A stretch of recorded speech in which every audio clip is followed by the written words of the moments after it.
I'm going to spend a few minutes recapping material from our last class. And we were talking about how the Fed can affect the nation's money supply. That's what we were discussing. Okay? How does the Fed, as in the nation's Federal Reserve Bank, affect the money supply?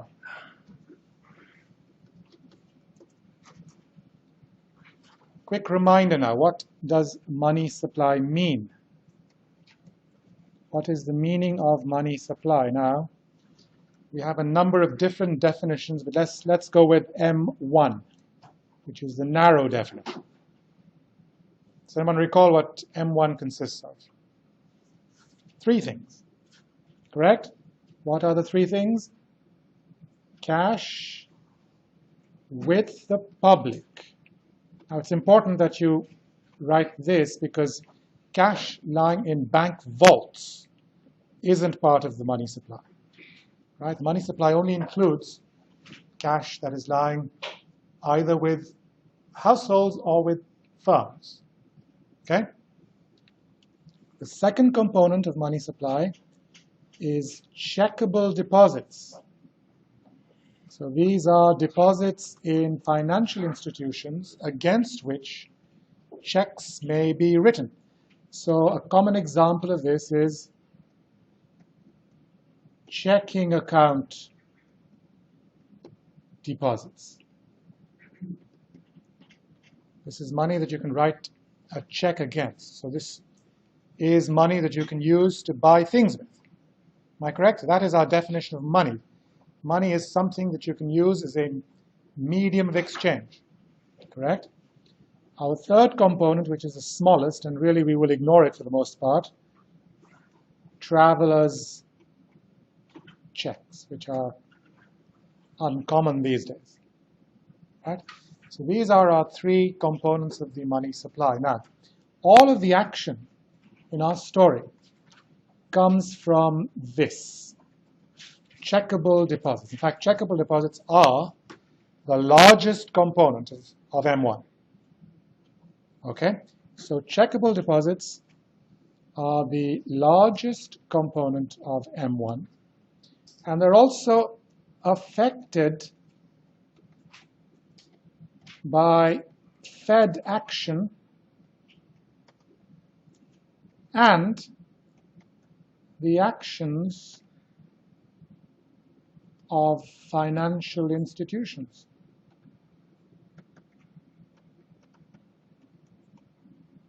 So the sum total of the nation's checkable deposits depends upon action by the Fed combined with action by financial institutions like commercial banks. And this is what we were discussing in class last time. I had a story that I was telling you, right? And by that story, I sell a bond to the Fed for $1,000. This is how my story began. Is that correct? Now, when I sell this bond to the Fed for $1,000 and the Fed gives me $1,000 cash, what happens to M1? What's the change in M1 at that point? If you look at these three components here, this component, that component, and that component, which of these components rises as a result of my selling my bond to the Fed for $1,000 cash? Cash first, because the Fed gives me cash. I am part of the public, am I not? So right away, this thing's going to go up by $1,000 that the Fed gives me for my bond. Correct? What do I do with a large sum of money like that? Usually, I don't keep it in my pocket in cash form. I deposit it in my bank. So very quickly, then, this will convert into that. But at that point, at this point, money supply is up by $1,000. It first took the form of cash. First, cash then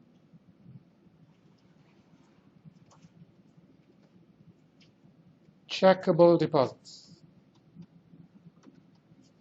Agreed?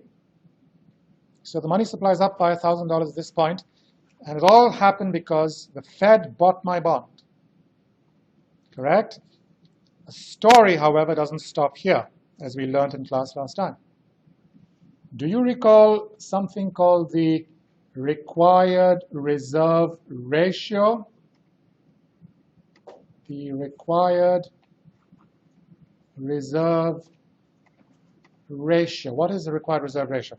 It is the minimum percentage of deposits that a bank must keep as a cash reserve. This is something the Fed requires banks to do. Correct? Now, let's say that the required reserve ratio is 10%. In other words, banks need to keep 10% of all deposits as a cash reserve. So what is the Fed going to do with this $1,000 of fresh deposits that I have put into my bank? This $1,000 cash that I have recently received from the Fed because I've sold my bond to them. Right? My bank receives this 1,000 cash, but does it need to hang on to the entire 1,000? No. It only needs to hang on to 10% of this 1,000, because that's the required reserve ratio. Am I correct? The remaining 90%, my bank may immediately lend out to somebody. Is that correct? Now, of this $1,000 that I've freshly just now deposited in my bank can lend out, therefore, how much? 900. And let's say this 900 is borrowed by one of you, right?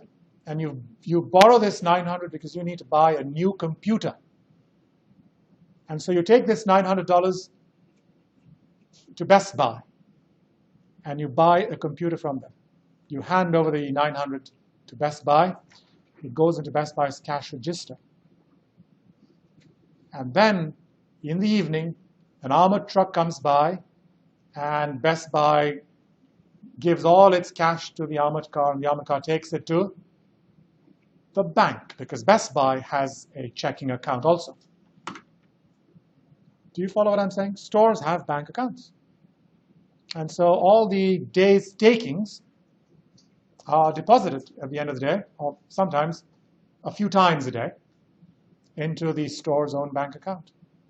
And so when this 900 ends up in Best Buy's checking account, which of these three components of the money supply is now going to be affected? Come on. So you have these three components, correct? You have these three components. Which one of these is going to be affected now as a result of the $900 being deposited into Best Buy's checking account? Which one? Checkable deposits, exactly. That's going to go up by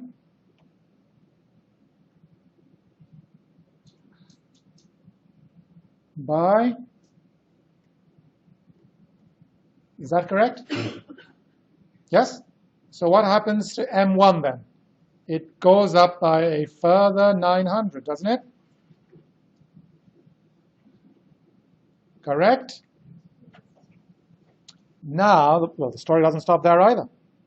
Because of this 900 cash that Best Buy has now freshly deposited into its bank account, how much of this money does Best Buy's bank need to hold on to as a cash reserve? How much? Well, what's 10% of 900? 90, correct? So Best Buy's bank needs to, by law, hang on to $90 of this 900 of fresh deposits. How much, therefore, may it lend out? 900 minus 90, which is 810, am I correct? And so the 810 is going to be lent out by Best Buy's bank to another one of us. And let's say it's again one of you, and you borrow this 810 because you need to buy textbooks. Textbooks are expensive after all, correct? And so you spend 810 on textbooks from a certain publishing company. Oh, let's say, keep things simple, you just go to the university bookstore and you spend the $810 there to buy textbooks. What happens to the $810 that the bookstore receives? Well, it promptly goes into the bookstore's bank account, doesn't it? Right? And so what happens then to the sum total of the nation's checkable deposits? Rises again by how much? So we have a further increase here of, the story doesn't stop there either, as you know, because the bookstore's bank now receives an $810 cash. They are required by law to hang on to how much it is? 81, 10%. The remainder, which is going to be how much? 729, will be lent out by this bank to somebody else, who will then spend it. And the moment the money is spent, that 729 will end up in yet some other party's bank account. And so there will be a further increase here of 729, and you see this goes on forever. Correct? Do you see that? Now, if you think of all these numbers, which one is a result of the Fed buying my bond? Of all these numbers here, the series of numbers. Which one is a direct result of the Fed buying my bond? That, is that correct? That is a direct result of the Fed buying my bond. What about the other numbers? Where do they come from? These numbers are all the result of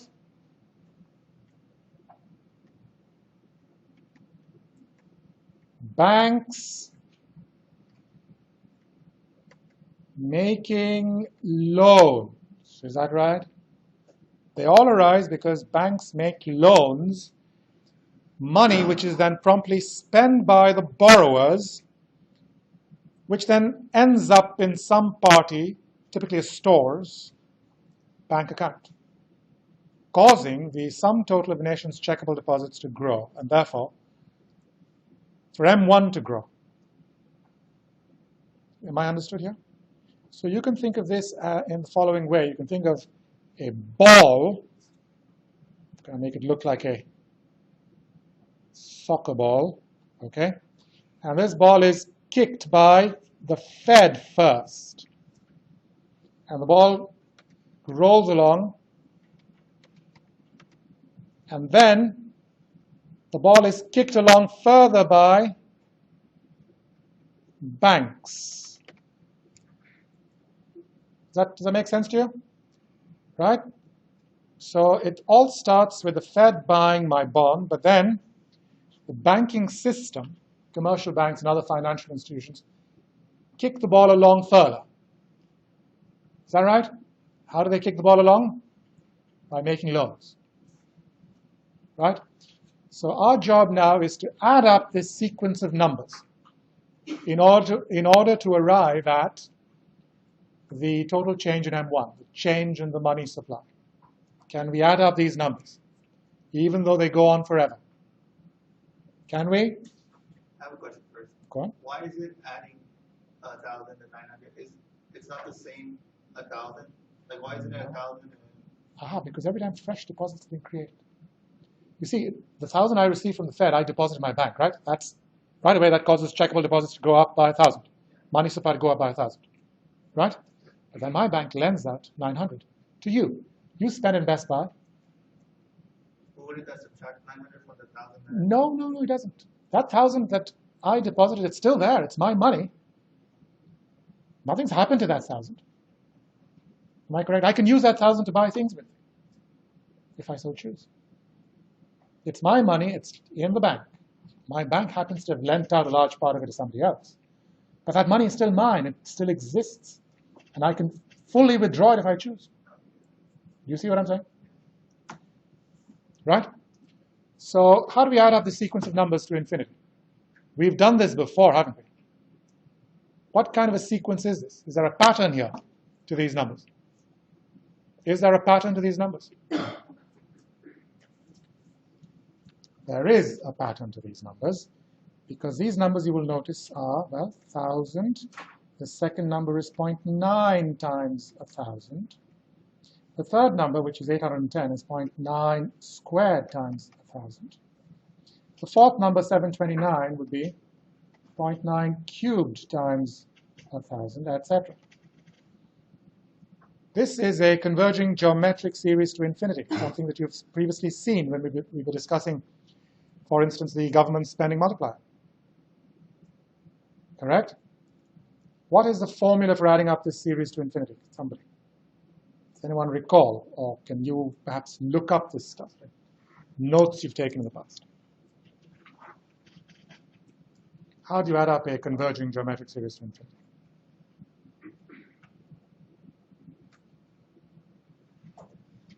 Well,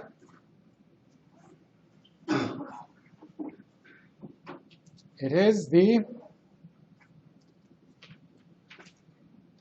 first number of the series divided by 1 minus the factor of the series.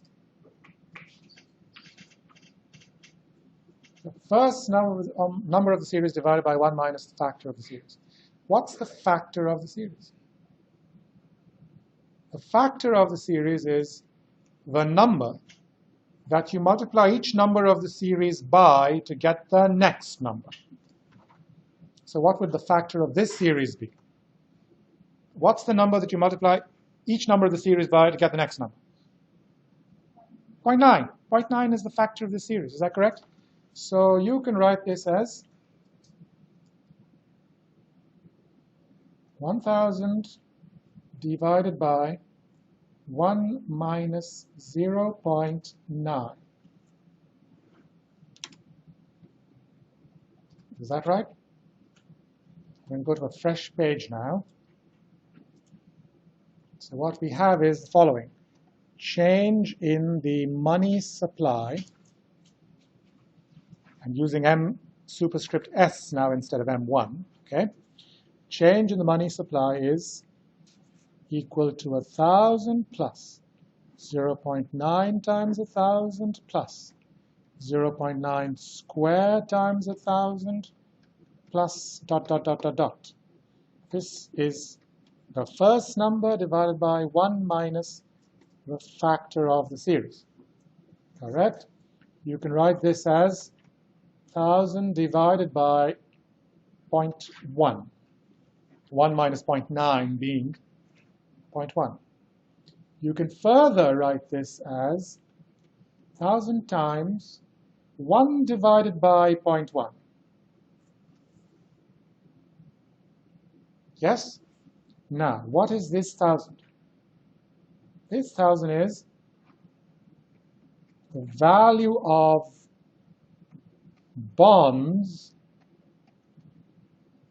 bought by the Fed. Is that correct? Now you might notice that even though there is no sign in front of the 1,000, it's really plus 1,000. Correct? Now let's look at the other part. This here is called the money multiplier. This is the last of the multipliers that you will see. Money multiplier. Now, you will recognize something about the money multiplier. Could you look at the denominator of the money multiplier, 0.1, and could you relate it to something in our story? 0.1. What is? Say it again. Yes, exactly right. This 0.1 is the required reserve ratio in decimals. Now remember, the required reserve ratio is 10%, isn't it, in our story? Well, that 10% in decimals would be 0.1, wouldn't it? Correct? So we have a formula now, and the formula is change in the money supply is equal to plus value of bonds bought by the Fed times the money multiplier. And what's the money multiplier equal to in our story? 1 divided by required reserve ratio expressed in decimals. So now we've learned how the money supply of the nation can actually be changed by Fed action. And the Fed buys bonds, the money supply of the nation goes up. And in our story here, it goes up by how much? 1,000 times 1 divided by 0.1. That would be how much? What would this number be equal to? $10,000. Because the money multiplier in our story is equal to 10. 1 divided by 0.1, which is 10. Correct?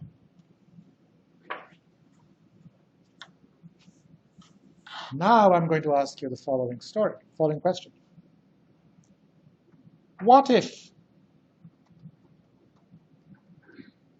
the Fed buys bonds? I'm sorry, sells bonds. I've already got the buy story. What if the Fed sells bonds instead of buying them?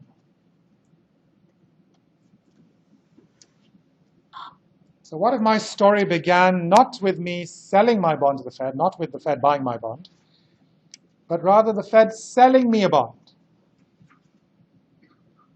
How would that work? What would be the effect of that? So let's look at that now. Okay? What if the Fed sells bonds instead of buying them?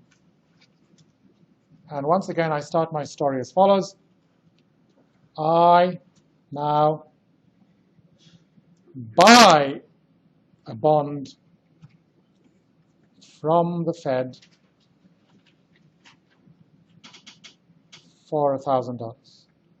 That's how my new story starts. Now, how did my old story start? My old story started with I sell a bond to the Fed. That's how my old story started, correct?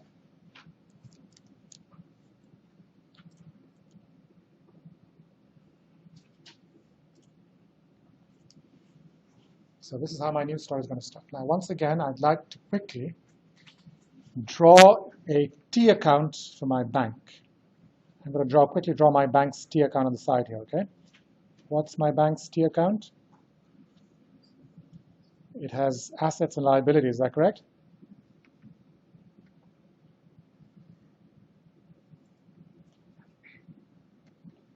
Assets and liabilities.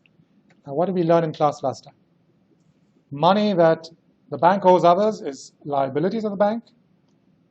Everything of value that the bank possesses, including money that others owe the bank, would be the assets of the bank.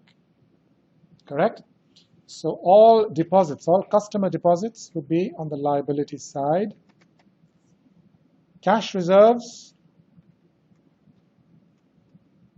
and loans would be on the asset side. Agreed? Because money that others owe the bank are part of the bank's assets. Customer deposits are liabilities because this is money that, in a sense, customers have lent the bank. The bank owes customers those sums. Right? So put some numbers here. Let's put some numbers here quickly. So let's say that deposits are $10,000. RRR is 10% again in our story. So cash reserves are how much? Banks must keep 1,000. And so loans are how much? So this is what the bank's, or my bank's T account looks like. Okay, now I need to buy a bond from the Fed for $1,000. So what do? I go to my bank and I withdraw $1,000 from my own account in order to pay the Fed, because I'm buying $1,000 worth of bonds from the Fed. So I go to my bank and I make a $1,000 withdrawal. Bank pays me out $1,000 cash, my own money, of course, correct? What will happen to my bank's T account at that point once it has paid me out my $1,000? My bank's T account will look like this. Deposits will have gone down by 1,000. Is that correct? Because I've taken $1,000 out. Where will the bank get the $1,000 from to pay me? From its cash reserves, of course, right? So cash reserves are down by, do you see what's going on here? So what does the bank's T account at this point look like? Deposits are equal to 9,000. Cash reserves are equal to, loans are equal to 9,000. At this point, is my bank in compliance with the Fed's reserve requirement? No, correct? Because it has zero cash reserves. It has zero cash reserves because it has paid me out all the cash it had. It has zero reserves. It has $9,000 in deposit. So how much cash reserves is it supposed to have at this point? It's supposed to have how much?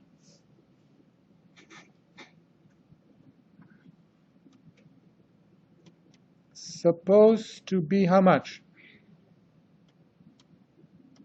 Which is 10% of 9,000. 10% of this 9,000.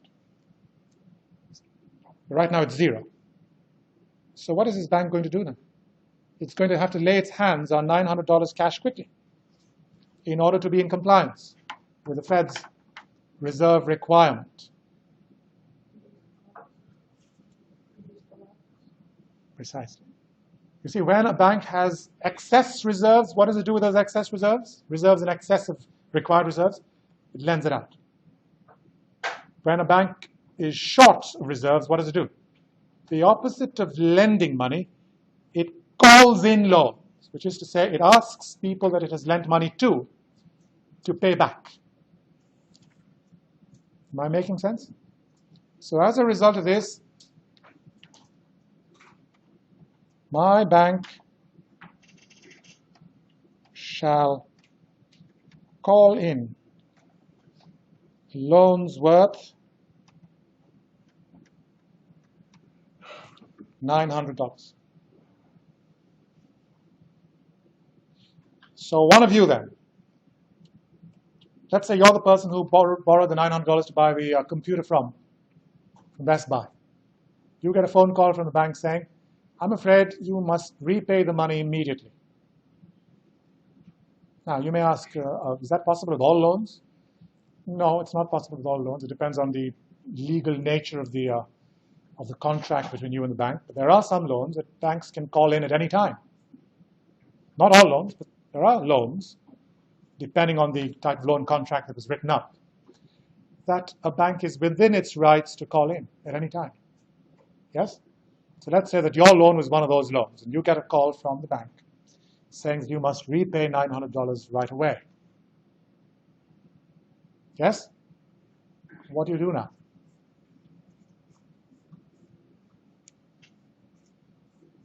Now, you may have $900 lying in your bank account. Just because you borrowed $900 doesn't mean that you have zilch in your account. Some people borrow money even though they have money in the bank. Do you follow me? That could be a situation. But let me make my story even simpler. Let's say that you need to do the following. You need to lay your hands on $900 cash, and this is what you do. You go to a favorite aunt of yours, and you ask to borrow the money from her. Okay? Right? You tell her that I need to repay my bank $900 in a hurry. Could you lend me $900? And so your favorite aunt drops over to her bank and makes a $900 withdrawal from her bank. Okay?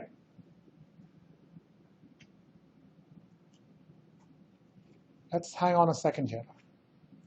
We have forgotten at this time to total up the changes in the money supply that are going on. Yes? Let's do that. So what's the change in the money supply so far? Let's start with me. I take $1,000 out of my bank. So it used to be checkable deposits. It's now in cash form. Correct? But nothing has changed yet. But the moment I take the $1,000 cash and I hand it over to the Fed, that money has left the public. Is that correct? Right? And so the money supply is at that point down by $1,000. Agreed? Right? Now let's look at your aunt. Your aunt goes to her bank and makes a $900 withdrawal. What does that do to the sum total of the nation's checkable deposits? Brings it down by a further 900, correct? However, that 900 is now in cash form, and she's given it to you. You are part of the public, so nothing has really changed at that point. The money supply hasn't decreased by 900 yet. But the moment you take that 900 to your bank and hand it over to them as part of that repayment, that loan call-in that they started, the moment that $900 leaves your hand and goes into the bank's vault, it has left the realm of the public. Is that correct? And so the money supply goes down by a further, agreed? Now let's look at your aunt's bank. Now if your aunt's bank's T account looked anything like my bank's T account, let's say that it began like this, okay? So I'm going to rub all this out. And let's say that your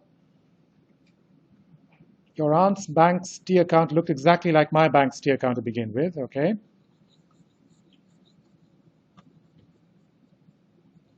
And now your aunt comes and makes a withdrawal of how much? $900. So deposits go down by $900. Cash reserves go down by $900. So deposits at this point are equal to how much? 9,100. Cash reserves are down to how much? Right? Is your aunt's bank in compliance with the Fed's reserve requirement? No. It's short of how much? How much should it have? Should be how much? 10% of, which is, should be that, correct? But instead it is only 100. So this implies that it's $810 short. This is your aunt's bank we're talking about. Your aunt's bank is $810 short of reserves. What is it going to do? Call in loans of its own. And say another one of you gets a call and saying that you have to repay $810. This is, say you're the person who borrowed money in the past to buy textbooks, remember? For $810. You get a call saying you must repay. So you walk over to your grandfather and say, can I borrow $810 from you? He goes to his bank, makes a withdrawal, gives the money to you, you hand it over to your bank. At that point, the money supply will have decreased by, your grandfather's bank is now going to be short of reserves. So it is going to call in loans. Do you see where this is going now? And so you have this sequence like that. Only all numbers in this sequence have minus signs in front of them. How do we add up this sequence to infinity? Quite simple. All we need to do is put a big minus sign outside of square brackets, and then all the numbers inside become positive again. Correct? Now we know how to add up the sequence of numbers inside those square brackets, do we not? Correct? So wouldn't this simply be minus 1,000 times 1 divided by 0.1? This minus sign is in fact this minus sign. The rest is the same. This is the way we did things before. Is that correct? So we now have a new formula.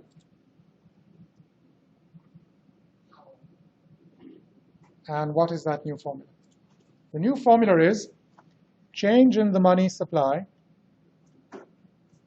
is equal to minus value of bonds sold by the Fed times the money multiplier.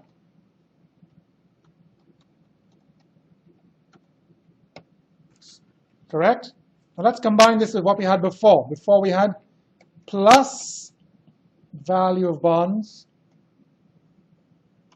bought by the Fed times the money multiplier.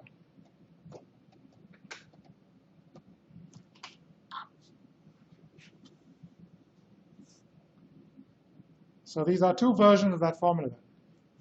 If the Fed is selling bonds, you need to put a minus sign if the Fed is selling bonds. You need to put a positive sign if the Fed is buying bonds. And it's easy to remember this because if the Fed is buying bonds from you, it's taking your bond and giving you money.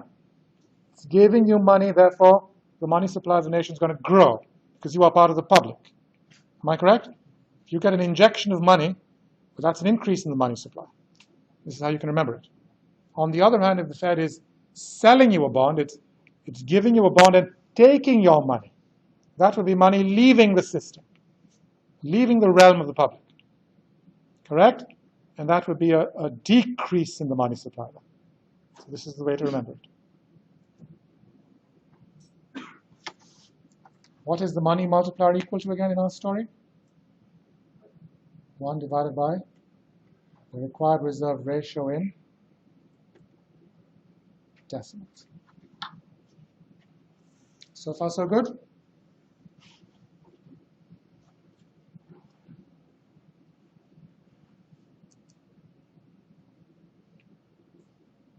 I am now going to introduce a term to you called the monetary base.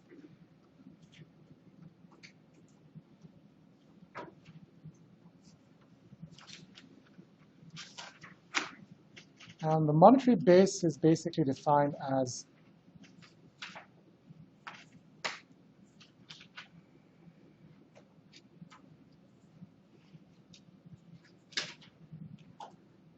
cash with the public plus the cash reserves of banks. This is the monetary base.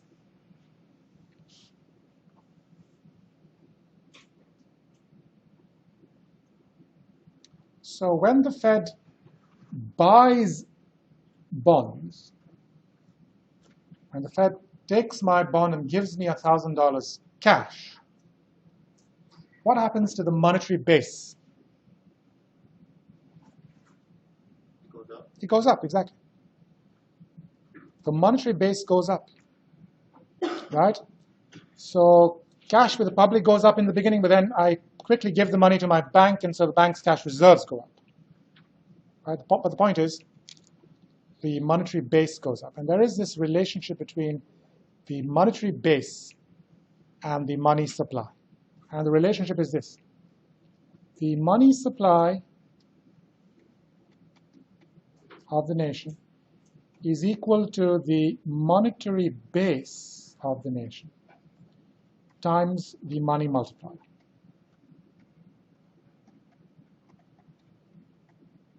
This is the formula, really.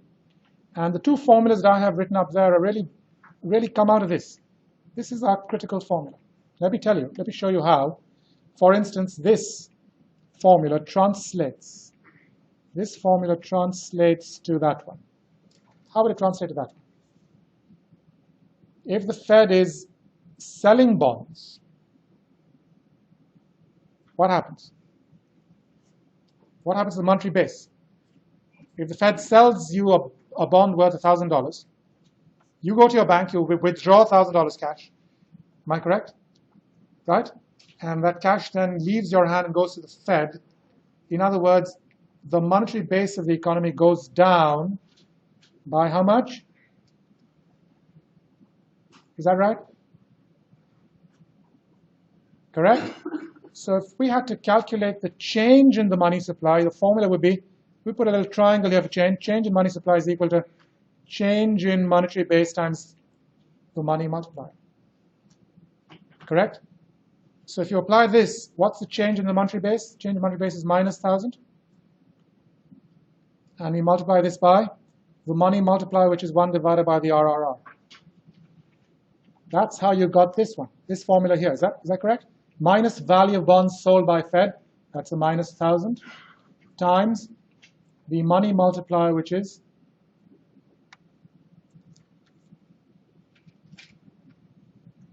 now. Let me quickly repeat this once again. Okay.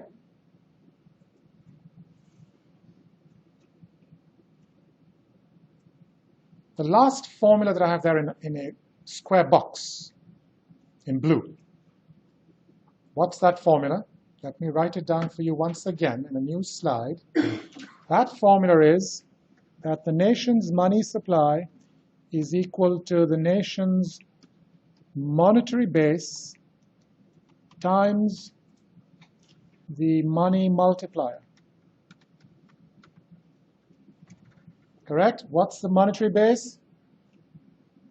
Cash with public plus cash reserves of banks. Now, can we use this formula to figure out the change in the money supply when the monetary base changes? Well, yes, we can. All we need to do is put a triangle here and add a triangle there. What about money multiplier? Could there be a triangle there? No, because the money multiplier is something that's fixed. I mean, it doesn't change. It is 1 divided by the RRR. Correct? So if you look at it in this form, and if the Fed is buying bonds from you, if it's buying bonds from the public worth $1,000, what will that do to the monetary base? The monetary base would, in that case, go up by 1,000. And times the money multiplier. Is that correct? So this is the situation when Fed buys bonds worth $1,000. Because when the Fed buys bonds, think about it. The Fed takes your bond, gives you cash, and isn't that going to cause the monetary base to go up by $1,000? The monetary base being defined as cash with you or cash in bank vaults. Either way, whether you keep the cash in your pocket or you take it to your bank and deposit it, it'll increase the monetary base, isn't it? On the other hand, if the Fed is, instead of buying bonds, selling them, then the Fed will be giving you a bond and taking away monetary base. In which case, your formula would be minus 1,000, because the change in the monetary base would be a negative change. Am I correct? Times the money multiplier. Do you see? So this really is our key formula. The other formulas that we wrote up, and what do I mean by other formulas? I mean these two formulas here. This one, let's call that formula 1, and this one here, formula 2. Formulas 1 and 2 are really coming out of this formula in this blue square at the bottom of the page. Do you follow me? So this really is our critical formula, the one surrounded by that rectangle, blue rectangle. Am I understood here? So we have learned how the Fed can affect the nation's money supply. How can the Fed affect money supply? By either buying bonds or selling them, correct? This buying and selling of bonds, buying and selling of bonds by the Fed is called the open market operations of the Fed. Open market operations. So the Fed's open market operations are its principal way of affecting the money supply. It's not the only way, but it is the main way. This is how the Fed can affect the nation's money supply, by either buying bonds or selling them. If the Fed wishes to increase the money supply, what would it do? Buy bonds or sell them? Engage in an open market purchase of bonds or a sale of bonds? If the Fed wishes to increase the money supply. Come on. They would buy bonds? It'll buy bonds. It'll take your bond, give you money. On the other hand, if it wishes to reduce the money supply, it will sell bonds. Give you a bond, take your money. Right? Stop here today.